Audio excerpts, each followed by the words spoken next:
Most people think panic is random, that anxiety just appears, that overwhelm just happens to them.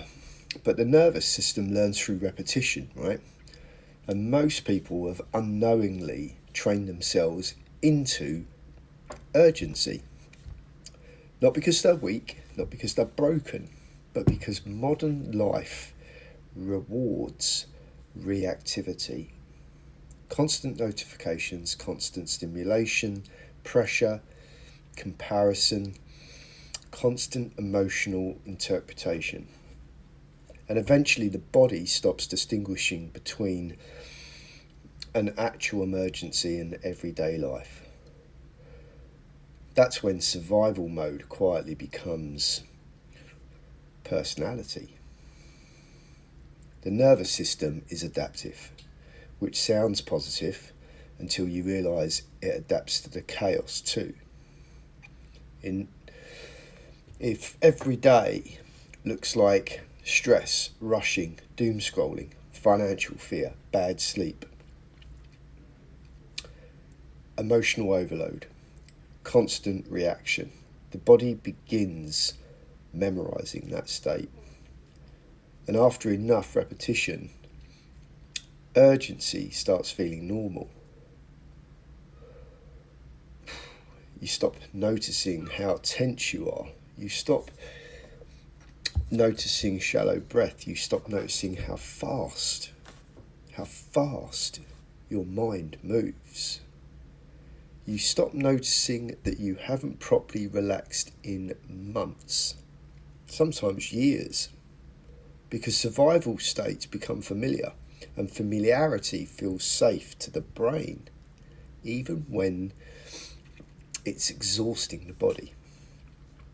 One of the most dangerous things modern stress does is it convinces people that hypervigilance is productivity. That being constantly alert means you're responsible, aware, prepared. That there's a difference between awareness, right? There's a difference between awareness and nervous system surveillance. A regulated mind can observe. A dysregulated mind scans constantly for danger, for rejection, for bad news, for movement, for shifts in tone, for threat. And eventually people become emotionally unable to rest, even when nothing bad is happening, right? Because the body has been conditioned to expect interruption. You can actually see this now, like everywhere. People can't sit in silence anymore, can't walk without stimulation, can't eat without scrolling, can't wait in line without reaching for dopamine. The nervous system has lost tolerance for stillness, and when stillness disappears, the mind gets louder. This is where the cycle becomes dangerous, because stress changes behaviour, and behaviour reinforces stress. Someone feels anxious, so they check their phone more. Checking their phone creates more stimulation. More stimulation increases nervous system load, which creates more anxiety. And now the body starts associating relief with the same behaviours, causing the overload. That's conditioning, not weakness. Conditioning. And once you understand that, something important happens. You stop moralising your nervous system. You stop calling yourself lazy, weak, broken, undisciplined. And instead you begin observing patterns.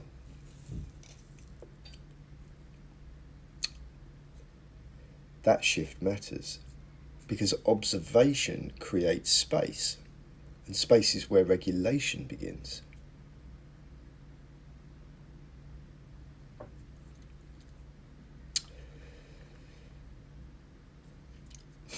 I'm looking at it now. I see this in markets too.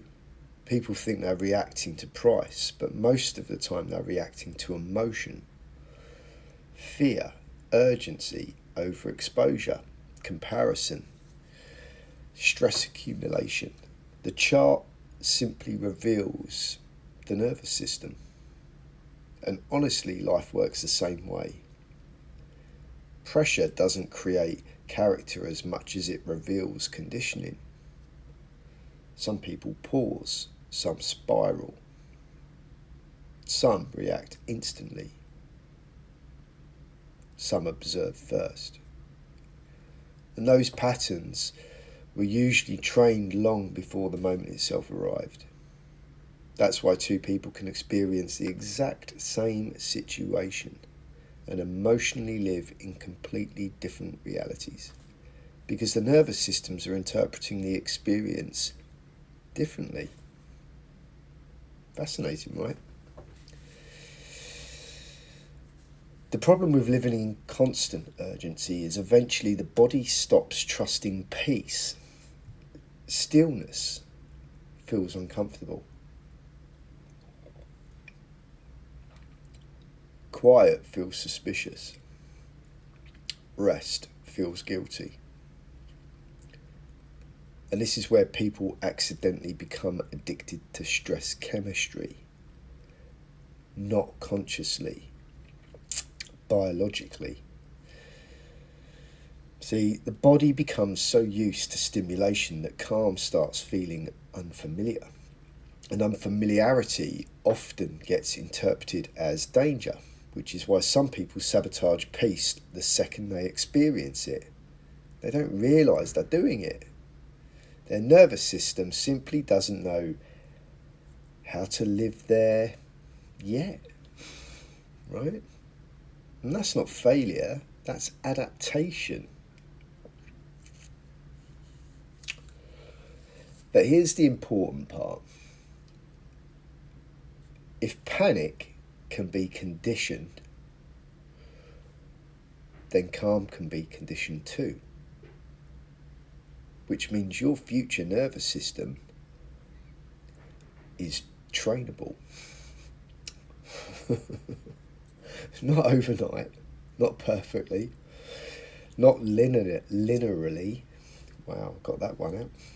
But progressively, through repetition, through awareness, through pauses, through the environment, through recovery, through learning not to react to every single emotional impulse the second it appears.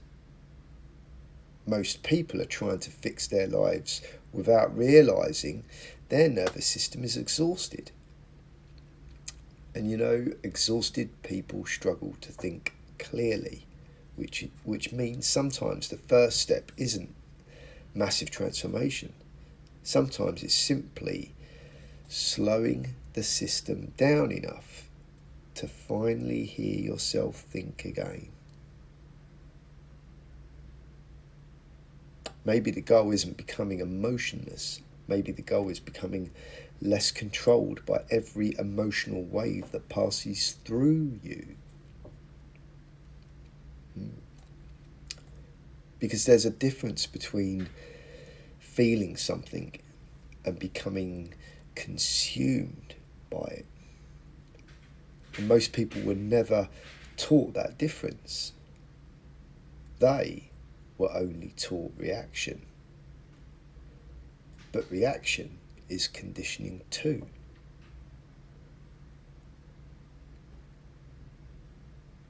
And what's conditioned can be trained.